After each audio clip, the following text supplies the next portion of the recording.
Esta no es la historia de un hombre normal, es la historia de un hombre fuera de lo común. Era hijo ilegítimo, sufría dislexia y déficit de atención. Era bipolar y, por si todo esto fuera poco, además, escribía al revés.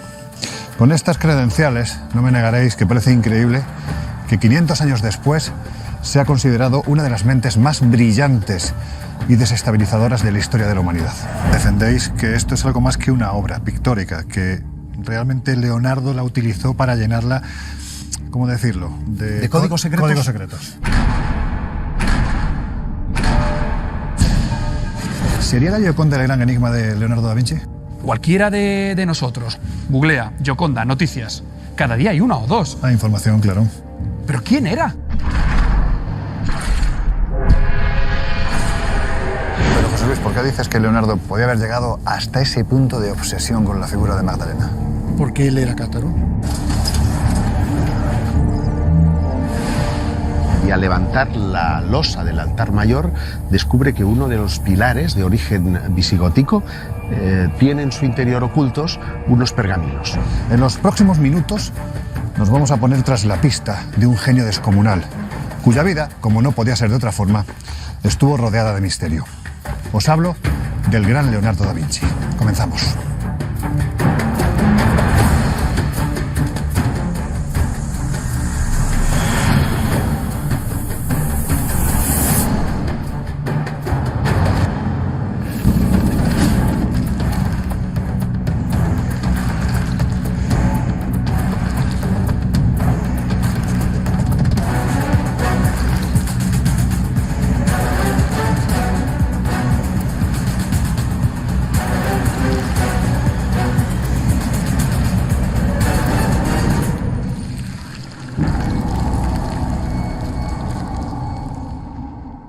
Han pasado 500 años de su muerte y, sin embargo, está más vivo que nunca.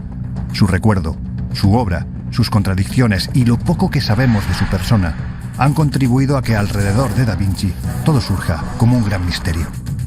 Visionario, profeta, miembro de sociedades secretas, amante de las herejías, espía, artista con mayúsculas. Nuestro objetivo es saber si fue un hereje que practicó creencias prohibidas.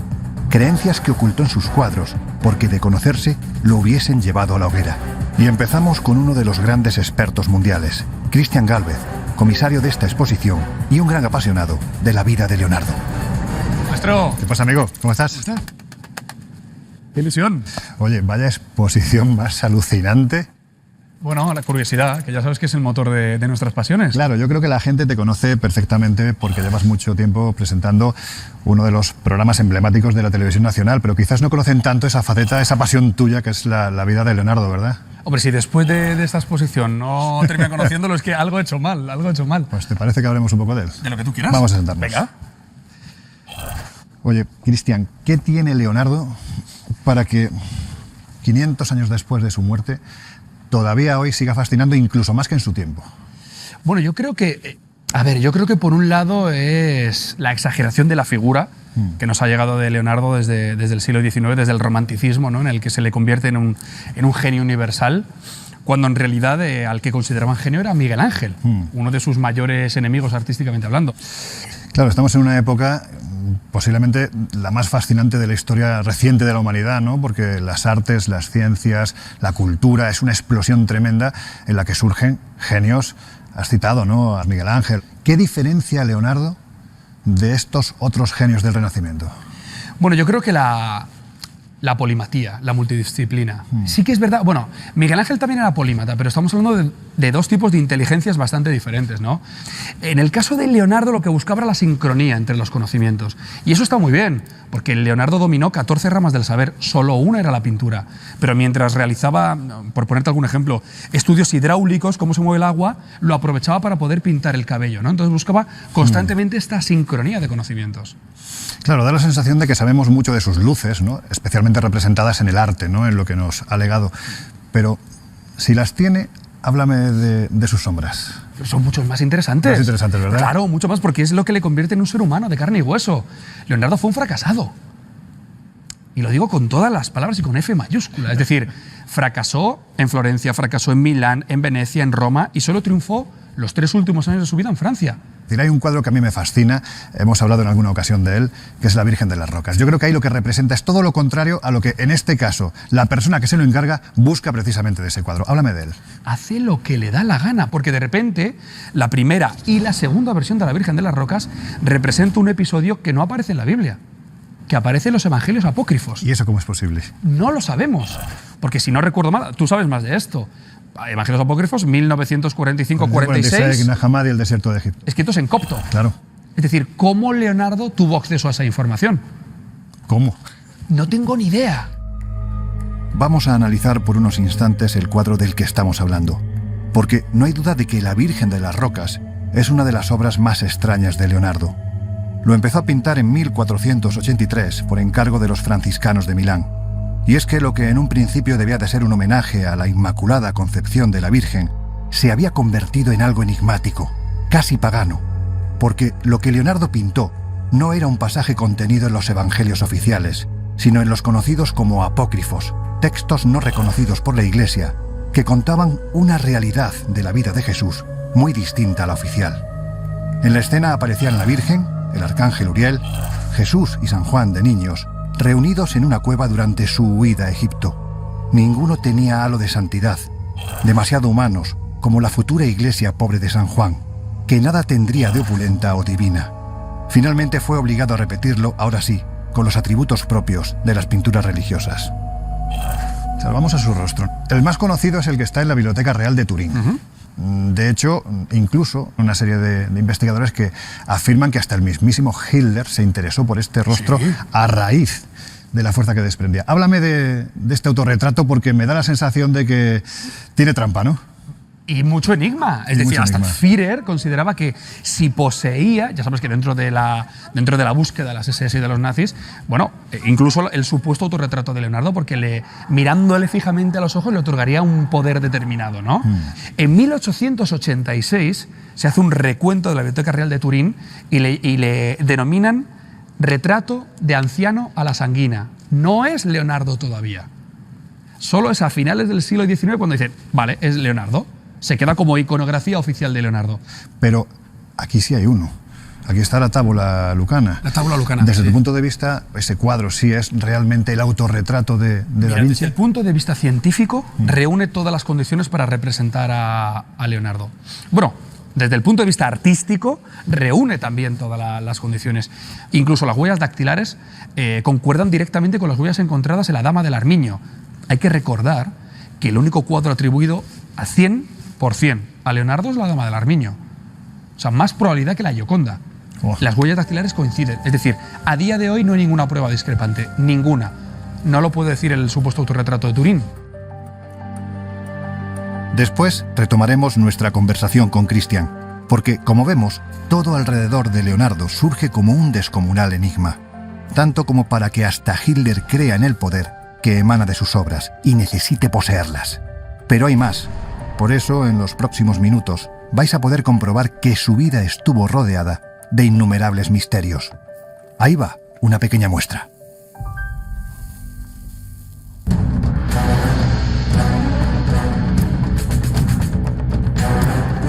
Estoy convencido de que te va a encantar lo que vamos a encontrar arriba, que es una población que se llama Rennes-le-Château. Estoy seguro que si Leonardo hubiera nacido en el siglo XIX, pues habría hecho una profunda amistad con los curas de la región, pero especialmente con el del pueblo que te acabo de decir.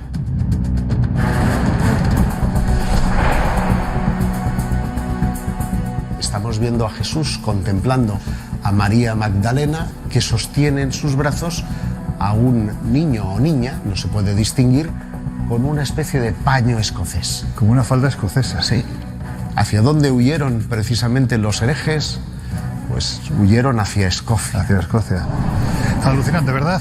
Pues venga, que ahora sí empezamos nuestro viaje.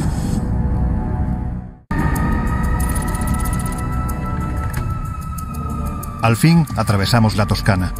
El espectacular paisaje solo se rompe a veces con la presencia de fantásticas ciudades como San Gimignano, conocida como la Manhattan medieval, porque en ese tiempo llegó a tener hasta 72 torres como estas.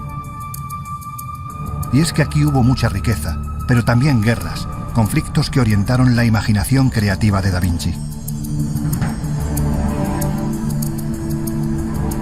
Y es precisamente en el corazón de esta tierra donde se encuentra Anchiano, una aldea perteneciente a la comuna de Vinci en la que nació Leonardo. Aquí pasó sus primeros años.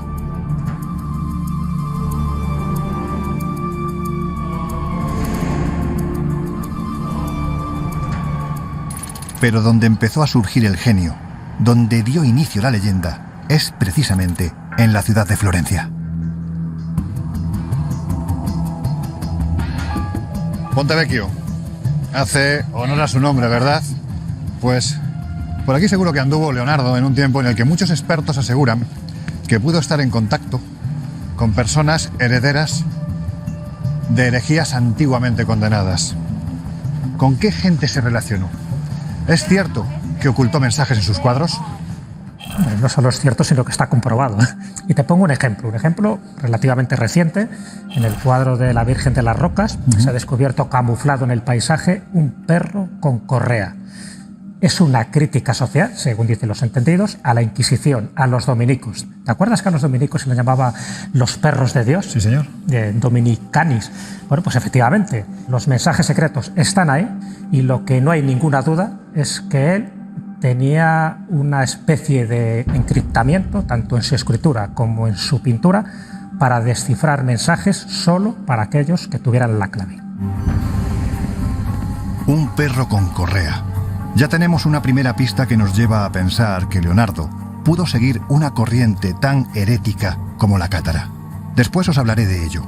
Ahora disfrutemos del paseo, porque recorrer Florencia de noche es como viajar en el tiempo. Precisamente a ese tiempo en el que Leonardo, como si fuera un visionario o una especie de vidente, creaba artilugios, como os decía antes, principalmente orientados a la guerra, algunos de los cuales no se podrían realizar hasta siglos después, porque no existían los medios técnicos.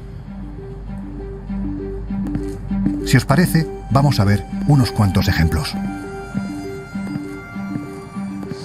Sandra, Leonardo es un personaje muy controvertido en muchos aspectos. Él decía ser un pacifista radical y sin embargo vemos que parte de su creación está orientada hacia la guerra, ¿no? De hecho, cuando se muda a Milán para trabajar para Ludovico il Moro, escribe una carta para ser contratado por este famoso príncipe en la que dice: «Querido Ludovico, si me contrata, haré para usted máquinas militares como nunca ha visto». Y le propone la máquina de guerra. Es increíble porque estos artefactos que ahora vemos demuestran que se adelantó demasiado a su época. El ornitóptero, el ala volante, el traje de buzo. Es que además se ha demostrado que funcionaban. Y son precisamente las creaciones de Leonardo, el visionario, el adelantado a su tiempo, esta especie de misterioso profeta de la ciencia y de la guerra, la que nos llevan a Milán. Allí será acogido por la corte de los Sforza, que ven en el genio de la Toscana y en sus artefactos la solución a la guerra que mantienen con Francia. Pues bien, es precisamente en Milán donde Da Vinci dejará una de las pistas más rotundas, que parece reflejar como pocas esas creencias herejes que estamos buscando. Un fresco que en apenas 20 años después de haberlo pintado, ya se estaba cayendo a pedazos.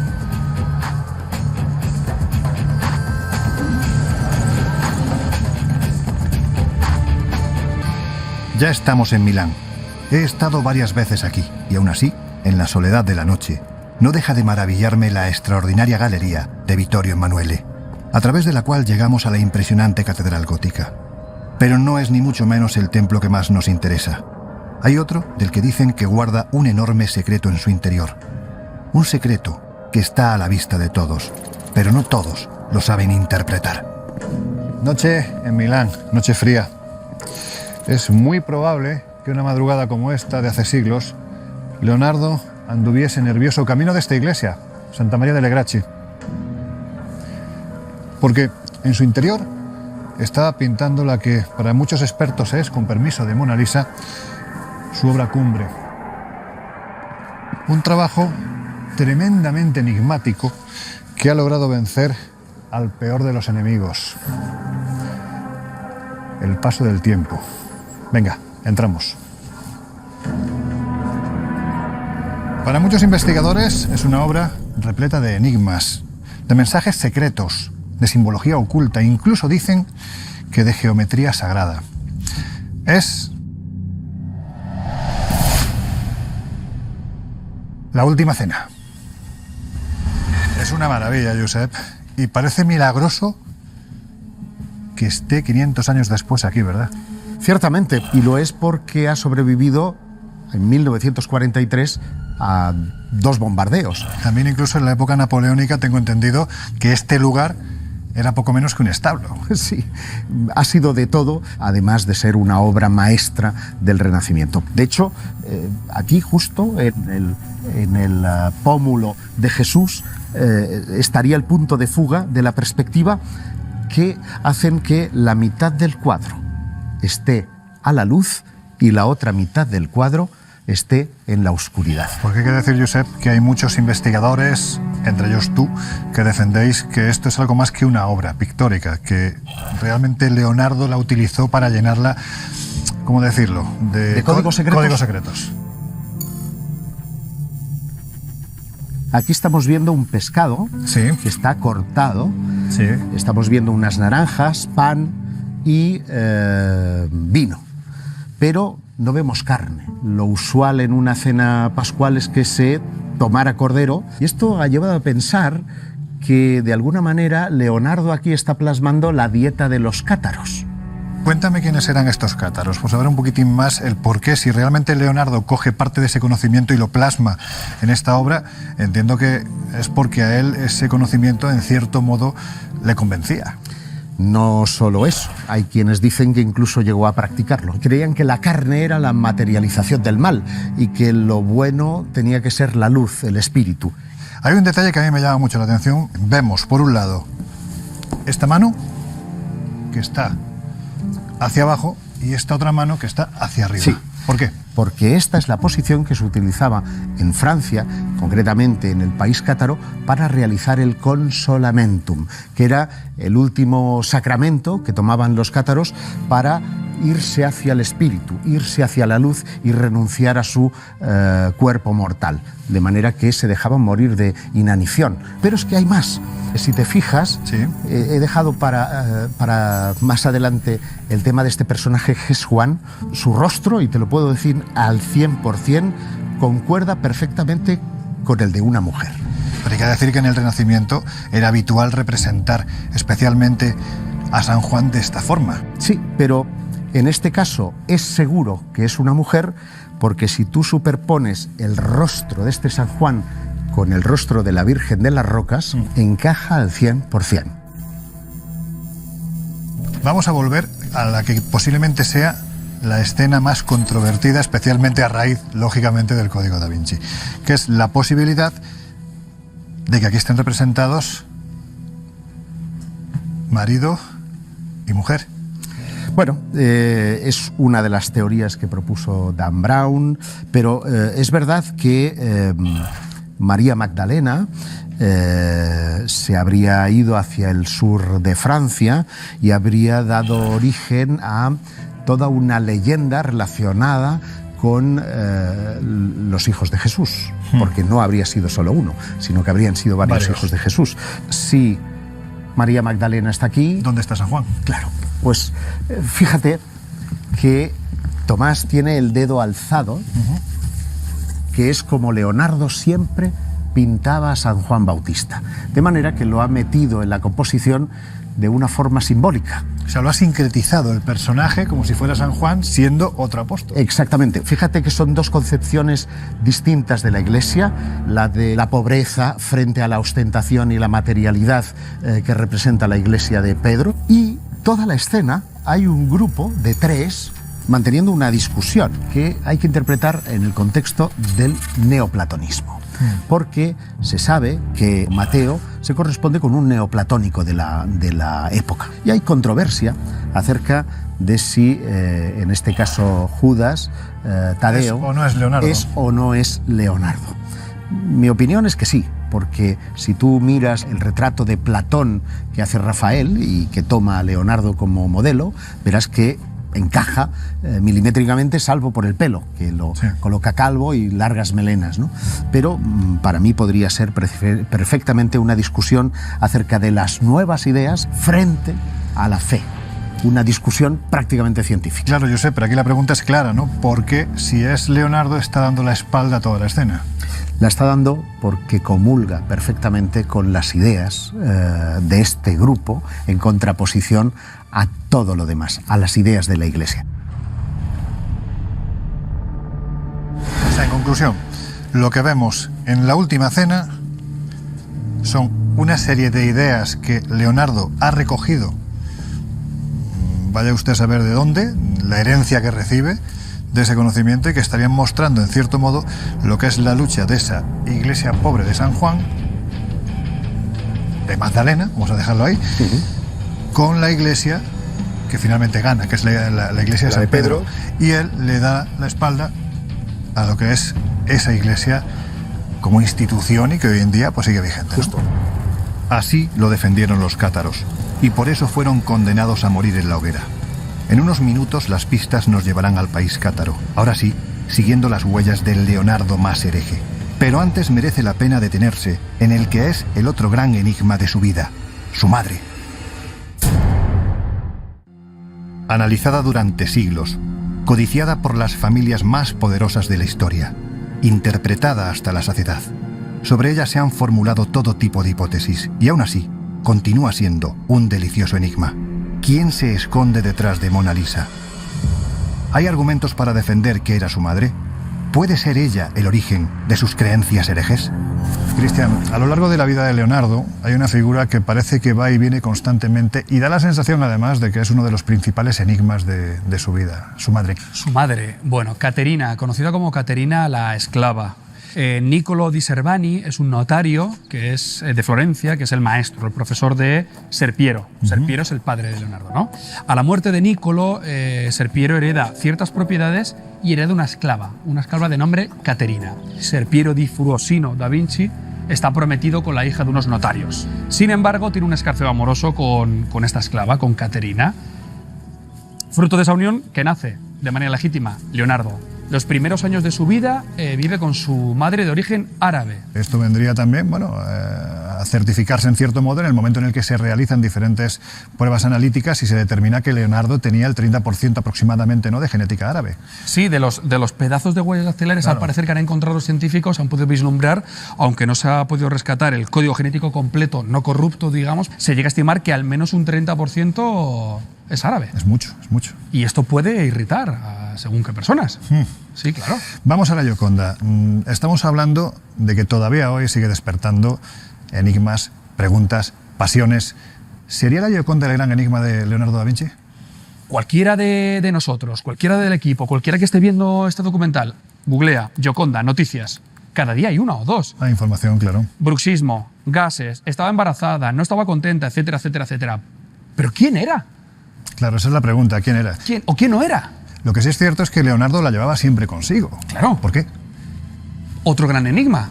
¿Por qué el tipo decide guardar un cuadro, si era un encargo, tardar en pintarlo lo mismo que tardó Miguel Ángel en pintar toda la bóveda de la Capilla Sixtina, y retocarlo durante los últimos años de su vida y ser una de las obras que se lleva a Francia?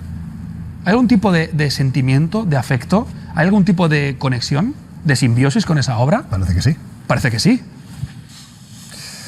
Wow. Lo estás deseando. Si estás deseando hacerme sí, la... Ya te voy a hacer la pregunta, claro, porque es que yo te he leído mucho, me gusta mucho tu obra, y hay un detalle de la Gioconda que me parece fascinante por cómo lo explicas, que son sus cejas o su ausencia de cejas. ¿Quiénes no llevaban cejas en el Renacimiento italiano? Esa es la pregunta. Las esclavas árabes. Su madre. Si nos ponemos en plan escritor romántico del siglo XIX, francés o italiano, a mí me gusta pensar que sí. ¿Por qué no? Es decir, yo te podría enseñar la cartera y decir a quién llevo, ¿no? Llevo la foto de mi mujer. Pero puedes llevar la foto de mujer, de tu padre, de tu madre, de tus hijos. Muy querido, claro. ¿Por qué no? Porque además, en los diferentes estudios que se han hecho de la Gioconda, por ejemplo, al analizar sus pupilas, ¿qué se ha encontrado, Cristian? Bueno, pues hay un investigador en Italia, Silvano Vincetti, y él intentó demostrar que en las pupilas de la Gioconda aparecieron unas iniciales. En este caso, unas CS. ¿no? Claro, cuando uno intenta, bueno, rastrear la identidad de esa posible modelo, con CS solo nos viene una persona, ¿no? ¿Quién? Caterina Schiava. Caterina la esclava. La esclava. ¿No? ¿Qué te voy a decir? Gracias porque, sinceramente, se disfruta de tu pasión, de tu conocimiento y de tu amistad, amigo. Muchas Muchísimas gracias. gracias. Tío. Gracias a ti. Parece evidente que la figura materna fue clave en la vida de Leonardo, estableciendo un paralelismo con el catarismo, donde la mujer tenía un peso fundamental por la veneración que tenían hacia María Magdalena. Por tanto, Leonardo pudo tener acceso desde muy niño a otras creencias que modelaron la suya, tan repleta de elementos heréticos que los ocultó en algunas de sus obras. Si continuamos con la pista cátara, varios investigadores defienden que tuvo contacto con los herederos de esta doctrina. Pero, ¿cómo? Para el escritor José Luis Espejo, ese contacto se pudo producir en Montserrat, donde los cátaros huyeron del sur de Francia tras ser condenados por herejía en el siglo XIII, y donde la creencia no habría desaparecido. Eso obliga a pensar que Leonardo estuvo aquí. Pero, ¿hay pruebas de ello? ¿Cuál sería ese argumento que a ti te dicen? Seguro que gracias a esto puedo decir que Leonardo estuvo, porque fue muy polémico cuando en su momento planteaste esta posibilidad. Estoy convencido de que él estuvo aquí, en parte, porque él, aparte de sus pinturas, hizo una serie de dibujos en los cuales aparece una serie de elementos. Por ejemplo, lo que es la montaña de Rocafort, que está al lado de Martorell. Allá no solamente dibuja la montaña con toda precisión, sino que además pone el nombre Rocafort. Aparece el nombre escrito. Aparece el nombre escrito. Por no hablar también de algunas cartas que he encontrado en Madrid, donde se habla de un fingido peregrino italiano, donde aparece una estatua de una Santa Cecilia, y en esa estatua aparecen unas letras que son literalmente LDV, es decir, las iniciales de Leonardo da Vinci. ¿Qué vinculación tiene una figura, cómo decirlo, un tanto controvertida en esto que es la historia como María Magdalena con la obra de Leonardo? Una gran vinculación. De hecho, creo que Leonardo estaba obsesionado con la figura de María Magdalena. ¿Por? Yo creo que porque es una figura antológica del catarismo. De hecho, no podemos olvidar que la ocupación de Béziers por parte de los cruzados en 1209 fue el día de Santa Magdalena. Yo creo que lo hicieron también para dar escarmiento por la filiación magdalenista que tenía el catarismo o la corriente cristiana de allá de Occitania. De hecho, siempre ha habido mucho culto a la Magdalena en esta zona, en esta área, ya sea de Cataluña como del sur de Francia. Pero José Luis, ¿por qué dices que Leonardo podía estar o podía haber llegado hasta ese punto de obsesión con la figura de Magdalena? Porque él era cátaro. Porque él era cátaro. Y porque sigue la tradición cátara. Vámonos ya a dar un paseo por aquí, porque esto es verdaderamente estupendo. Leonardo seguía la tradición cátara. Si es así, en su tiempo era motivo más que suficiente para morir quemado en la hoguera. Y por tanto, motivo más que suficiente para que nadie lo supiese, salvo aquellos que compartían sus ideas y que sabían interpretar lo que ocultó en algunas de sus obras. Por tanto, todas las pistas nos llevan al sur de Francia. Ha llegado el momento de viajar al país cátaro. Es probable que allí tengamos más respuestas. Pues bien, su idea de San Juan y de la iglesia pobre, la representación de la Magdalena y un buen puñado de enigmas parecen confluir en un pequeño pueblo que se encuentra en el corazón del Languedoc francés. Para que os hagáis una idea, a partir del año 2006, su historia es tan potente que sirvió para la creación de una novela que hizo que millones de personas, de nuevo, se interesasen por la vida, por la obra y sobre todo por los enigmas del genio de la Toscana.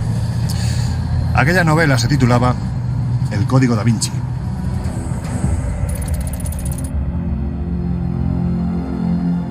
No puedo evitarlo. Cada vez que recorro el país cátaro, la pena se agarra con fuerza al alma, porque aquí se produjo la cruzada contra los cátaros, cristianos contra cristianos, unos más afines a la doctrina de Juan, la iglesia pobre, la que Jesús definió con una frase que se ha querido borrar de la historia. Parte un madero y allí estoy yo. Levanta una piedra y allí me encontrarás. Dejando claro que no es necesario grandes templos para encontrarlo. Y otros, fanáticos de la doctrina de Pedro, la que velaba más por los bienes terrenales que por los espirituales. Así que ya se sabe quién ganó aquella batalla desigual.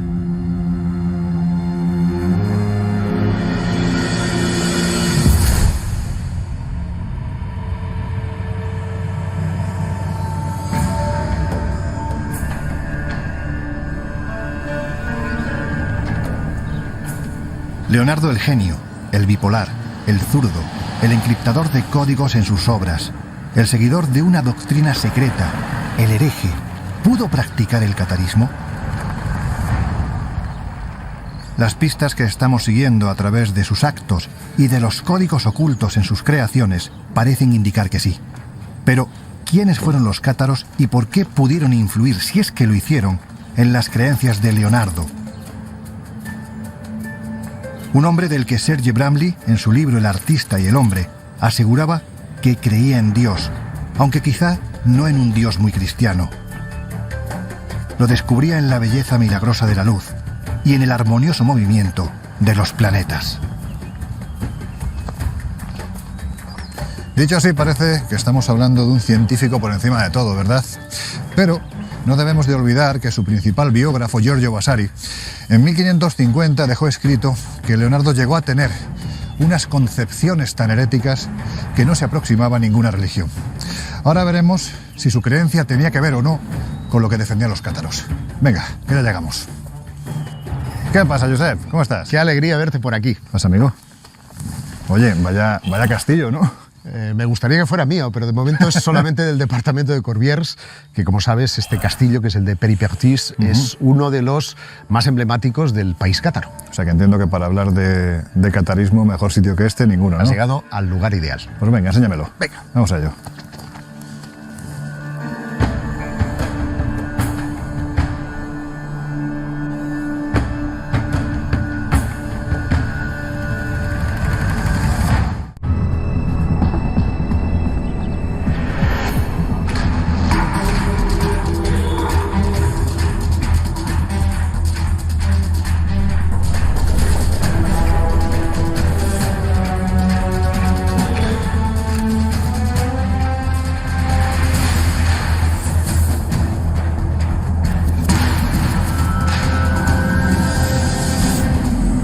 ¿Y quiénes eran los cátaros? Eran cristianos, pero cristianos que no seguían a pies juntillas el dictado de Roma.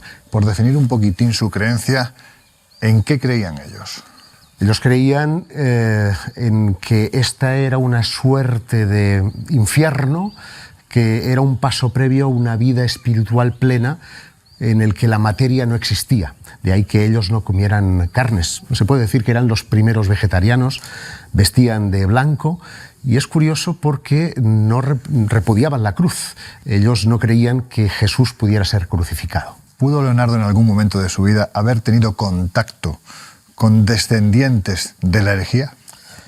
Hay 2 siglos de diferencia y por tanto no con los descendientes de la herejía. Lo que sí es cierto es que cuando surge en el país cátaro toda la persecución inquisitorial, muchos de ellos huyen hacia España, otros huyen hacia el norte de Italia, y ahí muy probablemente entren en contacto con una serie de gentes que conserven sus ideales cátaros y que puedan llegar a Leonardo. Leonardo es vegetariano.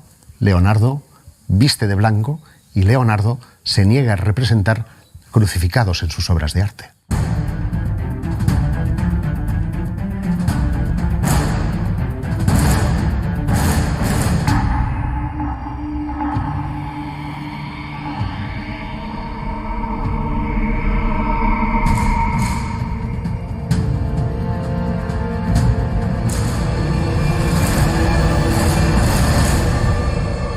Oye, me decías un poquito más abajo que Leonardo pudo haber ocultado parte de ese conocimiento herético en alguna de sus obras, ¿no? Ciertamente, en la Virgen de las Rocas, sin ir más lejos, en el paisaje, en las montañas que representan precisamente el paisaje típico de Vinci, se ha encontrado recientemente, gracias a técnicas novedosas, un perro que está postrado y que tiene una correa. Y llama la atención porque es la misma manera en la que los cátaros representaban a la iglesia. Pues porque si tú te vas a Arles-du-Ciel, vas a ver una fachada en la que ves a los cátaros representados como jabalíes perseguidos por perros, que eran precisamente los inquisidores. De manera que Vinci estaba, en este caso, representando una suerte de persecución eclesial, de que tenía que huir Leonardo cuando sus principales clientes eran precisamente eclesiastes. Claro, has hecho alusión a un cuadro vamos a definirlo como especialmente enigmático, ¿no? Que es la Virgen de las Rocas. Ahí tenemos una escena en la que aparece el ángel Uriel, está señalando a un niño y justo al lado suyo hay otro niño. Es San Juan, uno de ellos, el otro Jesús. ¿Qué vinculación tenían los cátaros precisamente con San Juan? Los cátaros tenían una especial devoción por San Juan Bautista. Es más, se considera que alguno de sus evangelios perdidos, junto con María Magdalena, eran dos de los personajes más adorados, entre comillas, por los cátaros, porque no eran idólatras, pudieron esconder alguno de esos evangelios en esta región en la que nos encontramos. Entiendo, Josep, entonces, que cuando Leonardo está plasmando, por ejemplo, lo del perrito, ¿no?, que se identifica con la persecución del catarismo, si lo representa en un cuadro, en cierto modo está siendo partícipe o está a favor de esa herejía. Muchas de las ideas de la Última Cena, como pudimos examinar hace unos días, están de alguna manera aludiendo de una forma permanente a las ideas que consagraron precisamente a la herejía cátara. Uno puede rascar y va a encontrar mucha vinculación entre el catarismo y Leonardo, sin ser cátaro Leonardo, pero sí un cierto hereje dentro de las ideas del cristianismo de la época. Has citado herejías, el Código da Vinci. Tengo entendido que aquí en esta región del Languedoc hay un pueblo en el que tiempo después un sacerdote, digamos que dejó escrito para quien supiera leerlo gran parte de estas herejías, ¿no? Hizo de alguna manera de Leonardo del siglo XIX, pero más que decírtelo, yo te invito a que mañana vayamos a ver el pueblo que se llama Rennes-le-Château y juzgues por ti mismo. Si tú me dices ver, lo dejo todo, así que vamos por allá. Pues nos vamos. Venga, vamos. Leonardo el hereje, en cierto modo el protector de un conocimiento prohibido que molestaba mucho, tanto como para que otros antes que él fueran quemados en la hoguera por defenderlo, tanto como para que otros después de él, como vamos a ver, y al igual que lo hiciera Da Vinci, lo ocultaran en forma de arte. Es como si formasen parte de un colectivo secreto que atraviesa los siglos y que representa ese saber en forma de símbolo que muy pocos saben leer. Pero yo tengo suerte, porque mi querido Josep, como veréis, sí lo sabe leer. Estoy convencido de que te va a encantar lo que vamos a encontrar arriba, que es una población que se llama Rennes-le-Château. Y cuéntame, ¿por qué me traes hasta aquí? Estoy seguro que si Leonardo hubiera nacido en el siglo XIX, pues habría hecho una profunda amistad con los curas de la región, pero especialmente con el del pueblo que te acabo de decir. Se llama Saunier. No sé si el nombre te suena. Bueno, me suena desde luego al que quien haya leído el Código da Vinci sabe que es uno de los protagonistas iniciales, ¿no, de esta novela. Pues este el Saunier, apellido por lo menos. El Saunier existió de verdad. Real. Y no tiene nada que ver con el de la película y la novela de Dan Brown, pero sí guarda una íntima relación con la forma de guardar los códigos.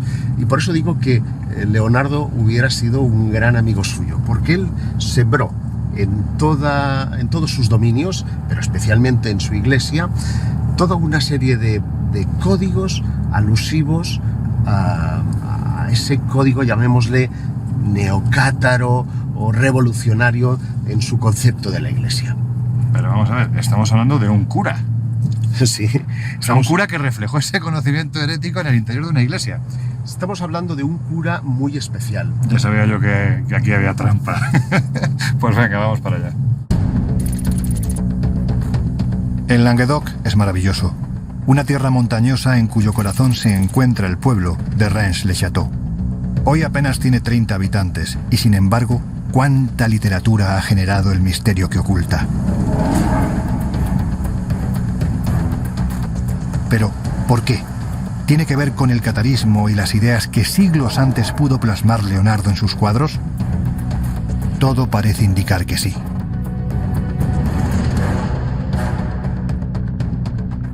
Oye, Josep, he visto a la entrada del pueblo un cartel donde pone que está prohibido hacer agujeros en todo el término municipal.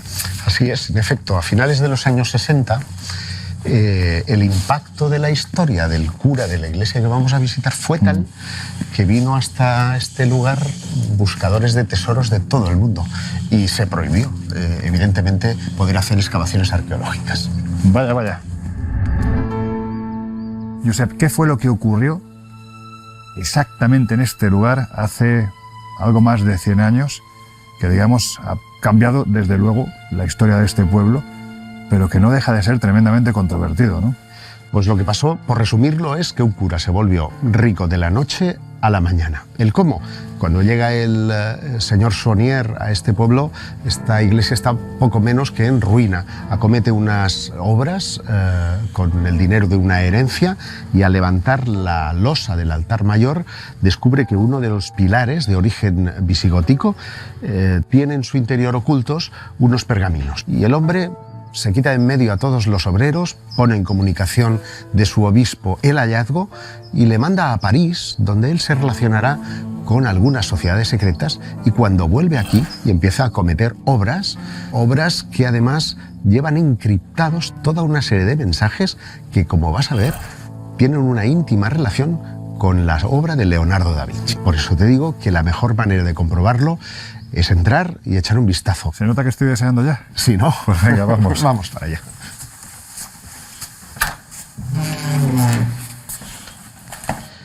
Pues esta, Lorenzo, es la iglesia de Rennes-le-Château.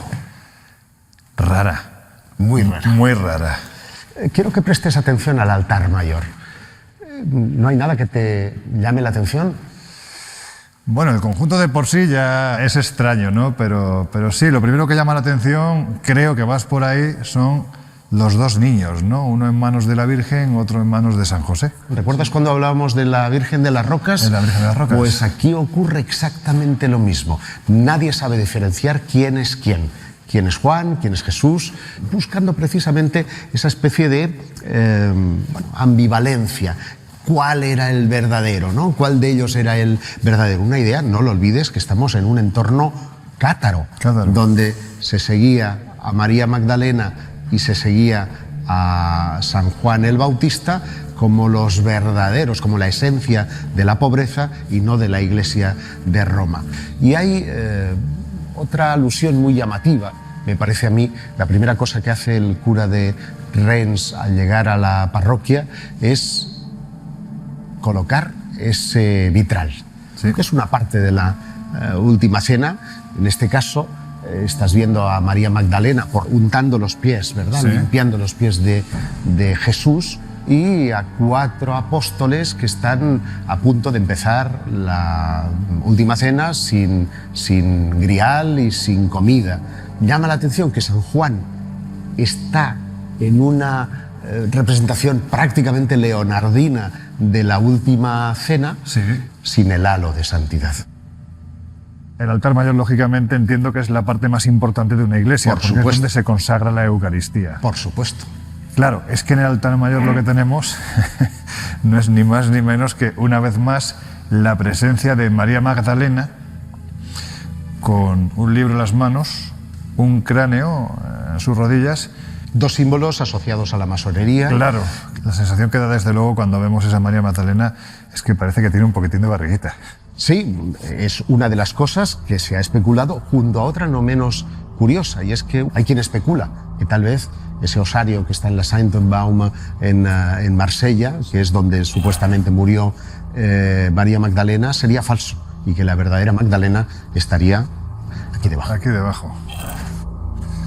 Da miedo pensarlo, sobre todo sabiendo cómo han terminado quienes lo han buscado. Es que yo creo que ya hemos mañana será demasiado. otro día. Sí, sí.